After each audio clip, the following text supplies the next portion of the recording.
Good afternoon, everybody. Um, Obviously, getting ready here on a very short week. Having played the game on Saturday, and gosh, it's 3 days away. We play the game, which is hard to believe, but um, we're just really working very hard as a staff to try to put together a game plan. That's got its challenges in a short week, and also to get our team to recover physically and be ready. That's challenging on the players. A game is very taxing. Um, it physically takes its toll on players, just the collisions, and you can't simulate that in practice.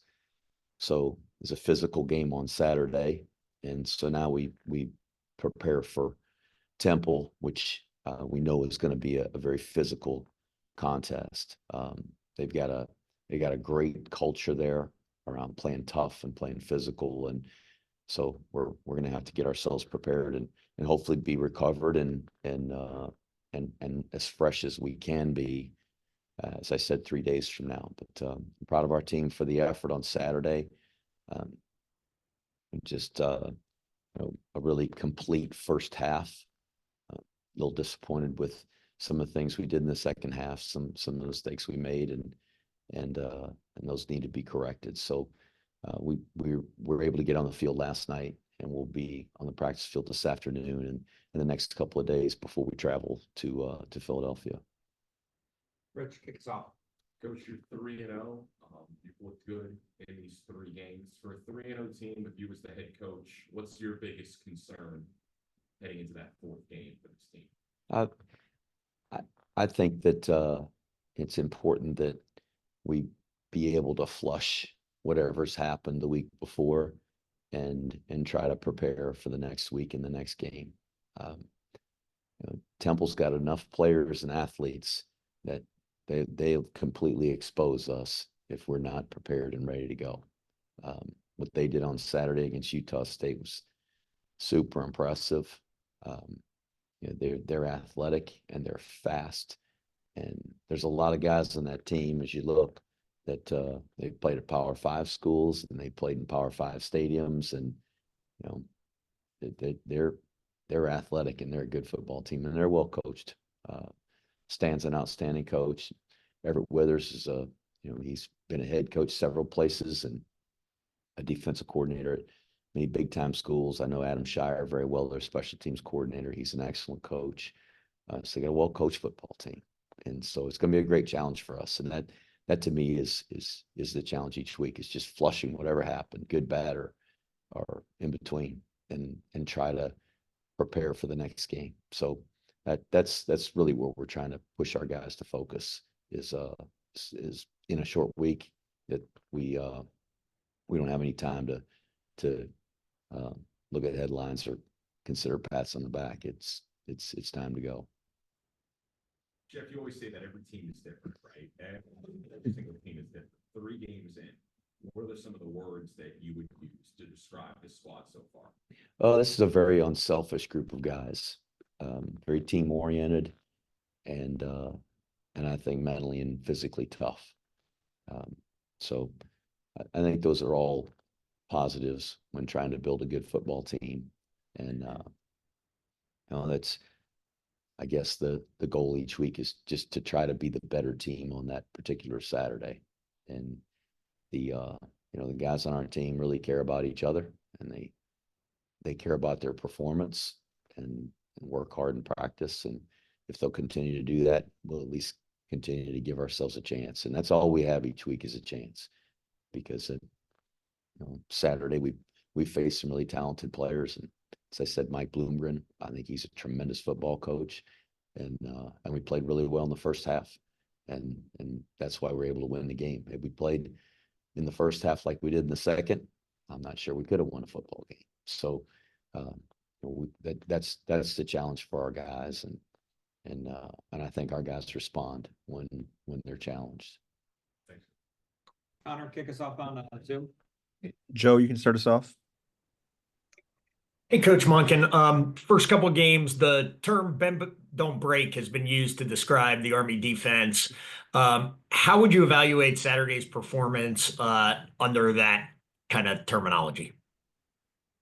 I think that's pretty indicative of the way we played. In the second half, we had we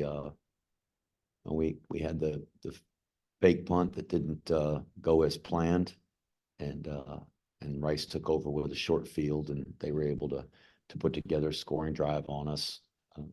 We obviously broke on that one and allowed them into the end zone. We did play some other guys as the game went along.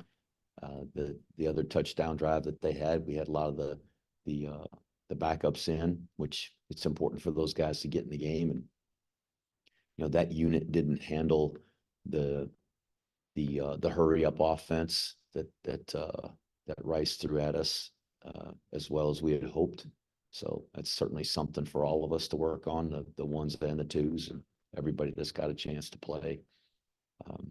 So that there certainly was some good in the first half, and we came up with a turnover, which turned it into a touchdown. We had a blocked kick. They got down there and had a field goal opportunity, and Elo did a great job of finding his way through a gap and getting in front of that one. They certainly were in scoring position. So I guess that's really the kind of the bend don't break. We bent enough to allow them to get down there, but didn't break, and were able to make a play. So as I said, it's hard sometimes to have your back to the wall and be put in that situation, and we've got to do a good job of getting them off the field. But we did. We had the one drive where they had the third and long. There was a penalty, and we forced them into I think it was a 4th and 9. I think it was 3rd and 25, and went to 4th and 9, and we were able to get them off the field. So there were some positives from that regard. And my follow-up and final question, Coach, is Temple's new quarterback, Simon, has garnered a lot of headlines through a ton of touchdown passes, some long ones, a 94-yarder against Utah State last week. What challenges does he present for your defense? And probably what's the best game plan to try and contain his passing game a little bit? Oh, he did great. He looked great, and as did their entire team. What was really impressive is that they came from behind to do it, and played so well in the second half. And so it's not just the quarterback, and I think he's a good player. Certainly, he showed that on Saturday. But he's got a number of talented, skilled players around him. And I looked at their offensive line; they're too deep. There's one player that doesn't weigh 300 pounds, and I mean, all those guys are long and tall. There's a guy that's 6'6", and guys that are 6'4" and 5. That's a big offensive line, and that makes it a challenge because you've got to mount some kind of a pass rush to make him throw it on time, just to throw it on time. But any extra time, and he's, like I said, we can be exposed. They've got really good skill players, and just frankly, we don't match up. Those guys, there's some guys that if you look up their track times that they've posted, they've got skill players that have run 10.3 in a 100-meter dash, 10.5 in a 100-meter dash. I mean, if anybody does that. I mean, Jackson Hammett, he's a sophomore corner. He doesn't start. He's going to be a good player, but we don't have a bunch of guys running around like that. So that presents a challenge, not just the quarterback, but their entire unit. We'll go to Seth from Black Knight Nation. Coach, great victory there. How do you keep your team from reading the headlines? They're 3-0 now, and they're kind of the talk of the conference, along with Navy. That they're 3-0. How do you keep them focused on the game at hand? Well, I'm usually more critical than I am, complimentary, because there are so many things that we can do better. And I think our guys understand who we are. And, it's my job. It's my job to find the things that we can do better and challenge our team to do that. So, our guys they're not reading the headlines, and It's way early in the season, and there's a lot of football left to play, and they're, I mean, they're a veteran group. I'm not concerned about them being overconfident. God, I mean, they know who they are, and I know who they are, and I remind them every day. So, I guess it's just comes with the territory playing at Army. Thank you, Coach. We'll go to James with Ace for football. Hey, Coach. Question for you. So, this is now the third season since the most recent iteration of cut blocking rule changes. It's been about as good as the under center triple option has looked in terms of yards per rush and most major metrics. Do you do you attribute that mostly to maybe the size of the offensive line? Is it a play calling thing? Why has it looked better this year than it has either in 2022 or at perhaps some other service academies? We're just executing well right now. I think Cody Worley is doing a great job of game planning and giving our guys things they can handle. There's nothing earth shattering about what we're doing on offense. If you watch us, it's not it's not like we've reinvented football or anything like that. We just do what we do. It's different than what most people do, which presents its own challenges when a team is trying to defend us. Just as I've said many times, it presents a challenge for us when we're trying to defend it. We're obviously going to play the other service academies, which frankly, the three academies are almost identical on offense, just what we do and we try to do. And there's a few things that are different. But really at the heart of it, we're very similar, but we're just very different from everybody else. And so that helps. And as I said, our players are executing well right now. They're blocking and we've had one turnover. That certainly helps us play better on offense, and that helps the football team. If we're going to play complementary football, take some balls away from the other team and don't give any back to them. That's a pretty good formula. So I don't know. We'll see. It's week to week. It's every particular Saturday, and so the first three have been fairly good. They haven't been perfect, but they've been good enough to win. So I'll take that result if we can just be good enough to win every week. Thanks, Coach. And then you mentioned turnovers on the other side of the ball, the secondary. Depending on how you define a full drive, has caused an interception in something like 1 in every 5 drives. How important has that been to the defensive game plan and defensive strategy? Turnovers will correlate to victory probably more readily than any other statistic. So if we can win the turnover margin or win the turnover battle, be on the plus side, then I think we're giving ourselves a better chance to win the football game. That certainly doesn't happen in every game. There are some games where a team turns it over more than the other team, but still manage to find a way to win.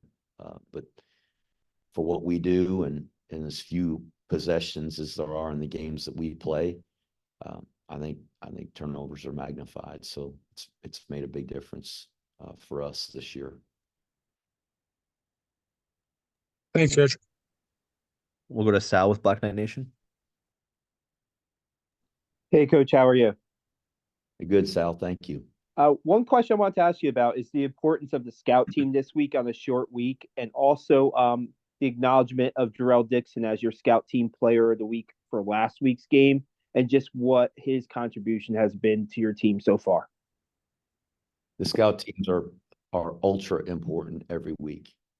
The better job that they do of simulating what we're going to see from the other team, the better for our offense, defense, and special teams. So they're critical, and we really try to reward those guys and recognize them on a daily basis. But then certainly picking an outstanding finisher, as we call them, I got that from our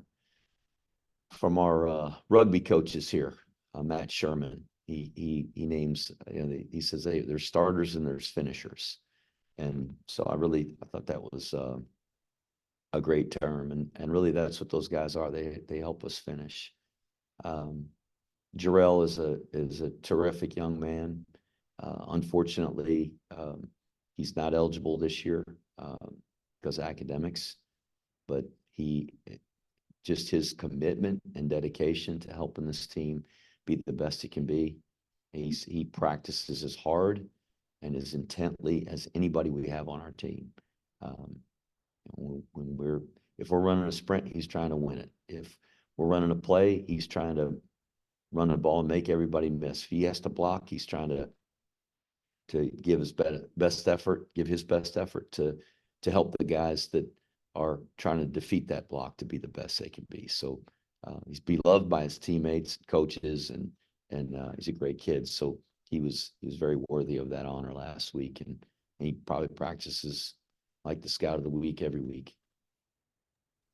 Thanks so much. Good luck on Thursday. Thank you. We'll go to Ken with Cambets.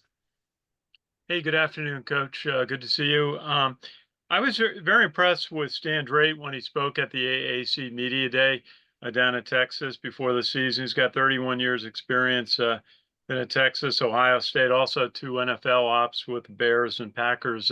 What do you think he emphasizes in building his team in his third year? I don't know. I don't know Stan well enough to say really what he's trying to build in terms of culture and build his team, but he's an outstanding coach and got a great reputation in our profession. He's hired a really good staff. As I mentioned, there's a couple guys on that staff that I know and have at least talked to professionally, and so I think probably like everybody else, he's trying to build the best team and program that he can. The challenges in building a program right now in college football they're just so different than they've ever been with the transfer portal and so many players playing at multiple schools and having a new roster every year. But I'm certain his NFL experience is helping him with that and deal with building a roster and roster management and roster replacement. That's what they do in the NFL. And so his experience with that, I'm sure is a benefit to their program. Stan's a really good coach, and he's a great guy, and I'm impressed with him when I hear him too, just like you. And he's got a tough team, that the culture, not just his team, but that program, that institution, that's been built over many years and multiple head coaches of building a tough blue collar attitude type football team. And I think that's who they are. And you see that come out in the way they tackle and the way they block and the aggressiveness with which they play on special teams. So again, it'll be a challenge for us because this is a tough physical football team we're going to face on Thursday night. And Coach, as Joe mentioned, Evan Simon at quarterback came in against Utah State, and they've been passing 215 yards a game. You mentioned they have a big offensive line. They got a running back, Antoine Littleton. What are the key challenges with that offense? Does it put more pressure on your defensive backfield and your linebackers in coverage? Any time a team can be very balanced in what they do, which I think they've shown they're capable of. They've got really good running backs, tough runners, the quarterbacks that played, and the receiving crew that they have. That they are very talented at the skill positions, and with the big offensive line, it forces us defensively to have to be very balanced with our calls and trying to guess, is it going to be a run, is it going to be a pass, trying to defend what is a strength for them when a team is balanced. It makes it particularly challenging, and I think that's what they present. And just a question on their defense and the leading tackler TJ Woodbury's got 26. They played Navy, lost 38-11. How much do they learn from playing Navy about handling or trying to go up against an option offense? Every time a defense has the chance to play against this offense, there's going to be improvements. There'll be lessons learned, and improvements and changes. And they beat Navy a year ago, and so didn't have the success this year in beating them. But the score was kind of flipped. Last year it was a pretty good performance by the Temple defense that allowed them to be able to win that football game. They scored 30+ points on offense a year ago as well.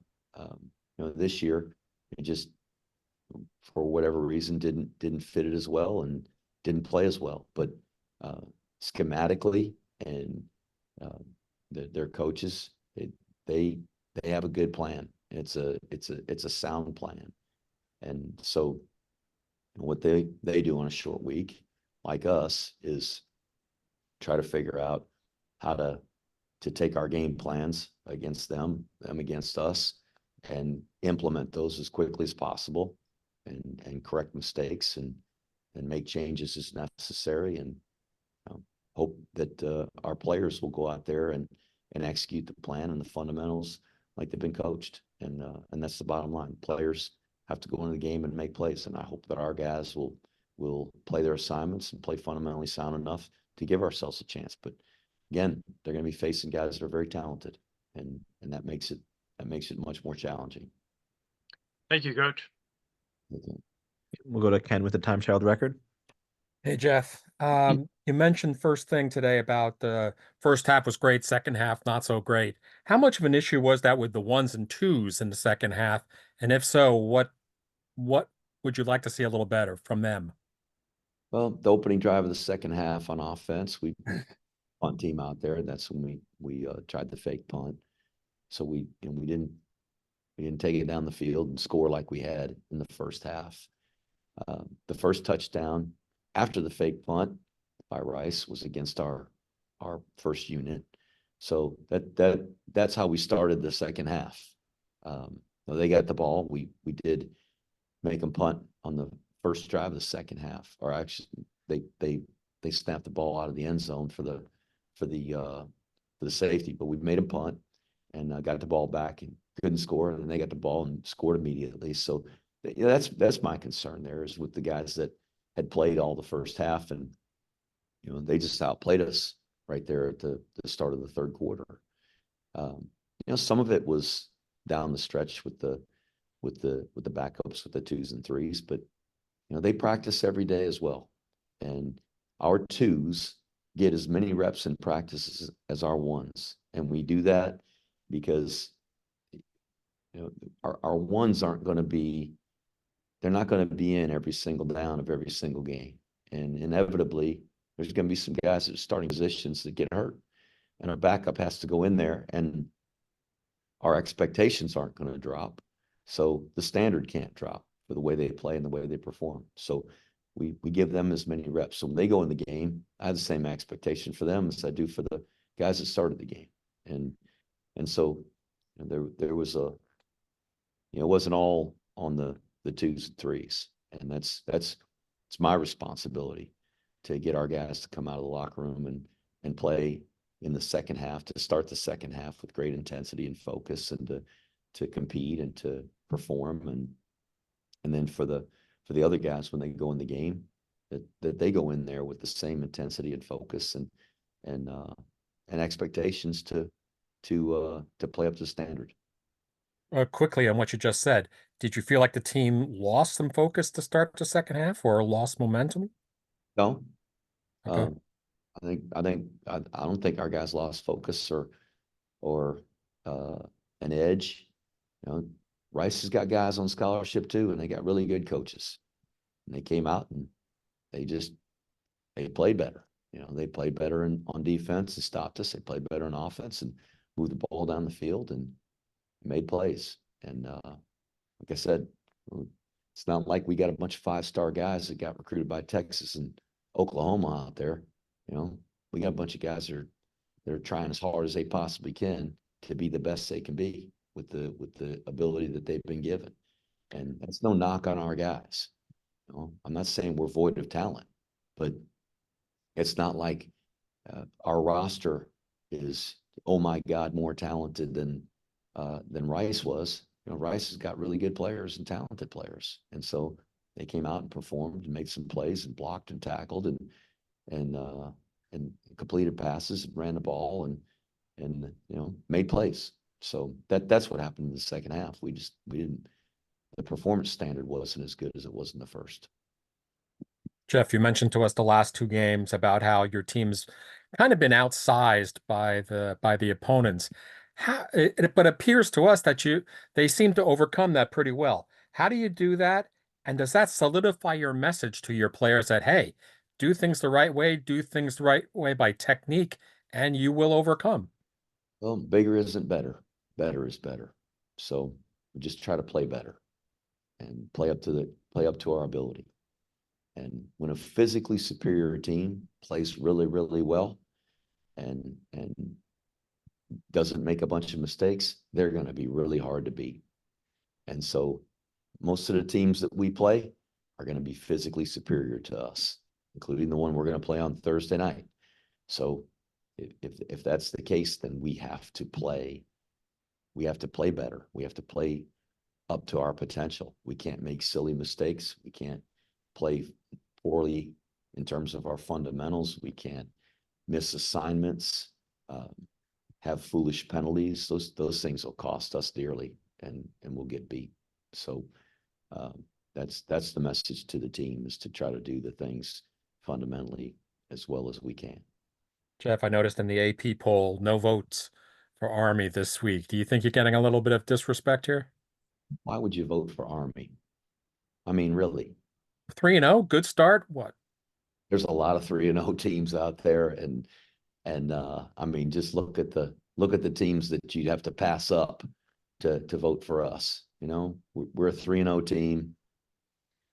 There's a lot of 3-0 teams out there. There's 4-0 teams out there that aren't getting votes. There's 3-1 teams that have lost to other teams in the top 25 that aren't getting votes. That's hard to pass them up. I get a vote, so I mean, there's a lot of teams that I think, deserve recognition and respect, and they're the ones getting the votes in the top 25. And you know what?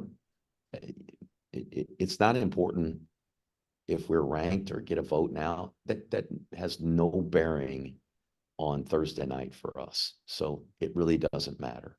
And I could care less. All I want to do is have a great practice this afternoon and hopefully get us closer to playing our very best on Thursday night. If we play our very best on Thursday night and give ourselves a chance to win, then I'll be satisfied. Last thing, Jeff, this is sort of like an inside baseball question, but with 2 fewer days to prepare, how have you consolidated your prep for a game week like this? No days off. The NCAA requires one calendar day per week as designated as a day off. So last week, our day off was Monday. It starts over on Sunday. So obviously yesterday we were on the practice field, and we'll be out there today, tomorrow, and Wednesday before we travel. Play the game on Thursday. We'll come back and work out on Thursday, and we'll take Saturday off. So that'll be our day off this coming week. And we just, with a short week like this, couldn't afford to just step away for a day. We had to get the preparation in. So never had to do that before since I've been here as the head coach. I've not had to do that as a head coach. We did when I coached for Paul at Tech. We had a short week like this before, but that's quite a few years ago. And so we're just trying to get our guys refreshed, healthy, and along with that, being prepared, taking enough reps in practices that we feel like we're prepared to go out there and execute on Thursday night. So is it just longer hours for you coaches in the preparation? And secondly, you always don't like to look ahead, but did you prepare for Temple a little bit ahead of this week? We didn't do anything to prepare for Temple ahead of the Rice game. The sole focus was on Rice. Now that it doesn't certainly doesn't benefit our players to kind of work on another opponent that's a week away. By practicing against each other, which we do some every day, that allows our offense and defense to have some competition, certainly for our defense to prepare for an option offense. And so throughout the year, we're getting some work defensively against the option. But beyond that, I've never made it a practice of getting out ahead of another opponent. I don't think that sends a very good message to the team. And frankly, we can't afford to do that. Each week, the opponent we face has got to be it's the only game. It's the only one that matters. It's the only one that we get a chance to play that week. So the sole focus was on Temple. Now, in terms of our coaches and the time that they spend, certainly on a short week like this, there's just there's a lot, especially early in the week, yesterday and today, to put a game plan together and to be prepared. But from this point, I mean, it's basically Wednesday of the week. We had a Wednesday practice, and tomorrow we'll have our normal Thursday, and Wednesday we'll have our normal Friday, and then we'll go play. So we're going to try to equip our players with all that they need to be able to be at their peak performance physically and mentally, and then hope that they can go and execute. And that's really that's really what's important for us at this juncture. Thanks, Jeff. Good luck Thursday. Thank you. Thanks, everybody.